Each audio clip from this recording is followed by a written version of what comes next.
Aqui eu vivo esse momento lindo, turururu, olhando pra você, as mesmas emoções sentindo, turururu. Puta que eu pariu, cadê aquela porra daquele moleque que não chega, hein?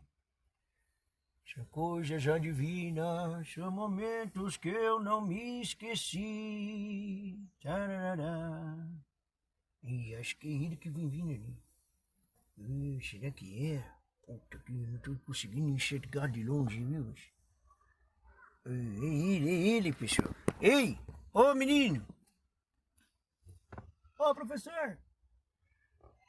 Corre aí pra gente poder ler aqui um pedacinho aqui, vamos lá. Tô chegando. Eita, bicho, o menino vem correndo, vai falar de que jeito? Vai falar tudo cansado também, viu? Eu acho que eu deveria ter começado a ler. Eu quero dar os parabéns aí pros meninos lá do Brasil Sem Medo, que quando estreou o filme. Até que enfim, hein, o seu gordo, você colocou aquela nossa entrevista pra ser estreia, hein? Puta que pariu, nós gravamos isso, meu, faz um ano, quase 2 anos já que nós gravamos aquilo lá e você pôs muito tempo, hein, Bernardo? Puta que pariu. E o Silvio, você tá parecendo um gordo chinês na entrevista, puta. Nossa, você tá com uma cara gorda, tá com os olhos fechados, parece filho do Xi Jinping. Mas ó, ficou show de bola, parabéns, tá quase chegando no 1 milhão, vai passar hoje, se Deus quiser. Eu tô vendo que tem um pessoal assistindo aí, então parabéns, viu? E o pessoal aí que não sabe como que funciona a teologia da libertação, faça favor de assistir o documentário do Brasil Sem Medo, que é eles estão no meio de nós, viu? Os meninos fizeram muito bom. Só que demorou muito para estrear essa porra, viu? Pô, professor, cheguei. Vamos lá então, professor, da onde que tá? Onde é que tá aí? Aqui. Respira aí, senão você não vai ler cansado assim, não. Fica aqui comigo aqui, que você vai acompanhar só, tá bom? Tá bom, professor. Então eu vou pôr a musiquinha. Não vai pôr porra de musiquinha nenhuma, não. Deixa só o barulho. Olha que gostoso o barulho da natureza. Os passarinhos estão cantando aqui, ó. Eu tava até romântico aqui, cantando um pouquinho de Roberto Carlos, porra. Deixa o negócio desse jeito mesmo. Tem um barulhinho de pessoal trabalhando ali do lado, passarinho do outro aqui, uma brezinha aqui, e você bufando aí do meu lado. Fica quietinho aí que daqui a pouco eu te chamo. Tá bom, professor. Então vamos lá, pessoal. Tudo bem? Bom dia para todos vocês aí. Esse artigo, pessoal, eu escrevi naquela coisa lá que chamava o Globo, né? Ainda chama ainda, só que aquele Globo daquela época era bom. Esse de hoje é uma bosta. Eu escrevi no dia 3 de janeiro de 2004, quando ainda tinha algumas pessoas que pensavam ali. O artigo chama Lula Planetário. Vamos lá, então. Se Homero tinha razão ao dizer que os moinhos dos deuses moem lentamente, o cérebro nacional deve ser divino, porra. Pois é infinita a lentidão com que processa as mais óbvias informações. O filósofo Raymond Abellio, que nos conhecia bem, observa que nesta parte do universo a germinação das ideias não segue o ritmo histórico, mas o tempo geológico. Nem o ilustra melhor do que a renitente ignorância das elites brasileiras em torno da questão do governo mundial. Os nossos líderes empresariais, pessoais, e políticos ainda vivem na época em que toda menção ao assunto podia ser tranquilamente rejeitada, com um sorriso de desdém, como teoria da conspiração. No entanto, pessoal, há pelo menos 10 anos a ONU já declarou oficialmente sua intenção de consolidar-se com a administração planetária. Abre aspas. Os problemas da humanidade já não podem ser resolvidos pelos governos nacionais.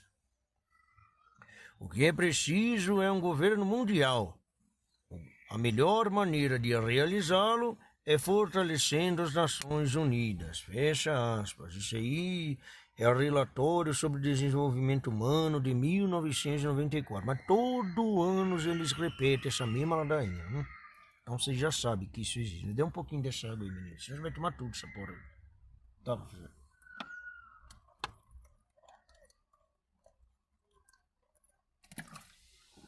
Puta, esse babou aqui dentro, que tá com gosto ruim essa água, hein?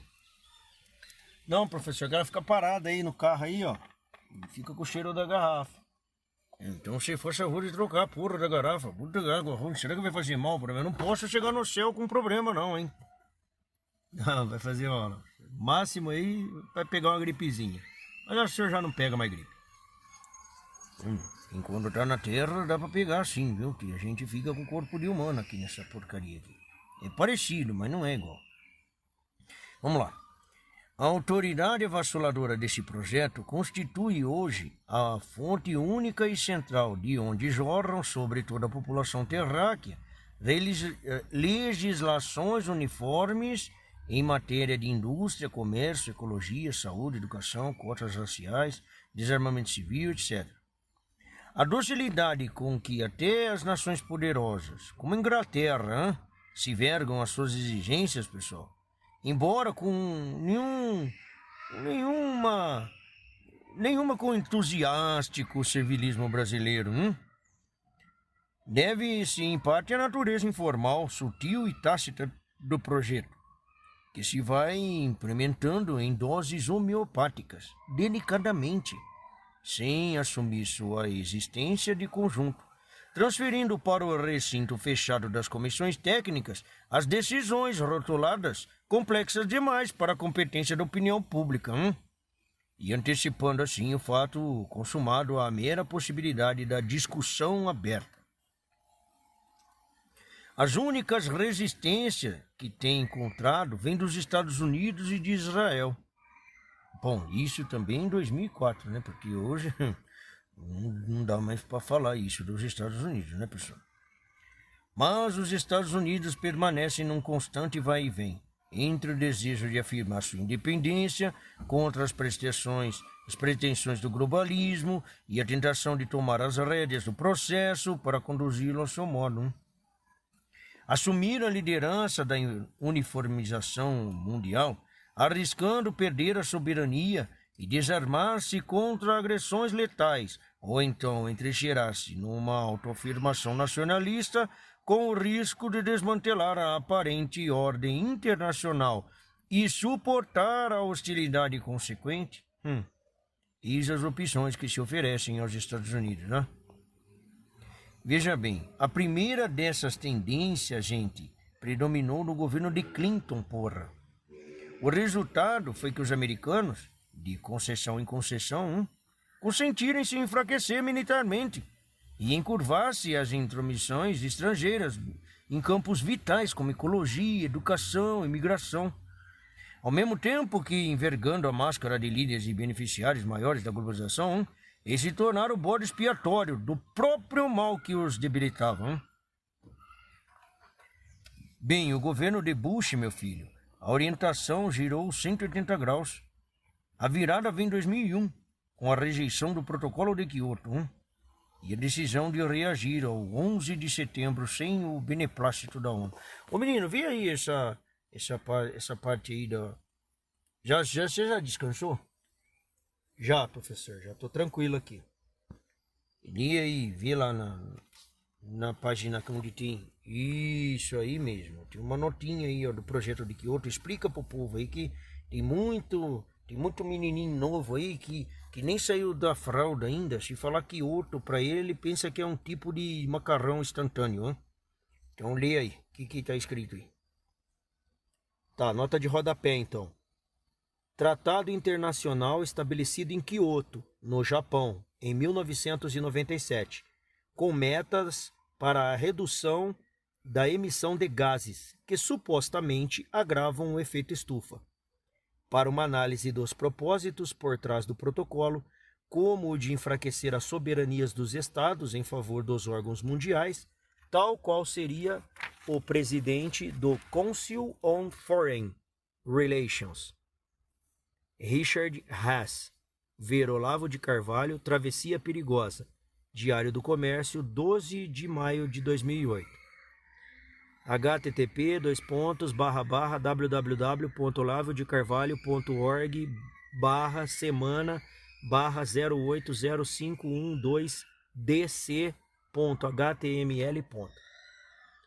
Para entender por que o efeito estufa e o alarmismo sobre a emissão de gases são grandes embustes, ver internet as entrevistas do climatologista e professor da USP, Ricardo Augusto Felício. Ele foi no Jô Soares na época, né, professor? Sim, é isso mesmo, tá? É bom esse pessoal começar a se atentar com essa porra dessas mentiras de feito estufa. Feito estufa tinha meu peido, porra. Só isso, na minha barriga. Depois que saía, já desestrufava.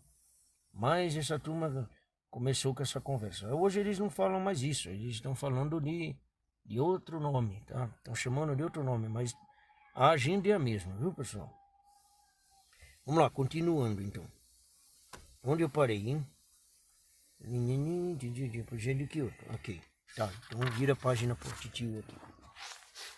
O projeto do governo mundial é originalmente comunista.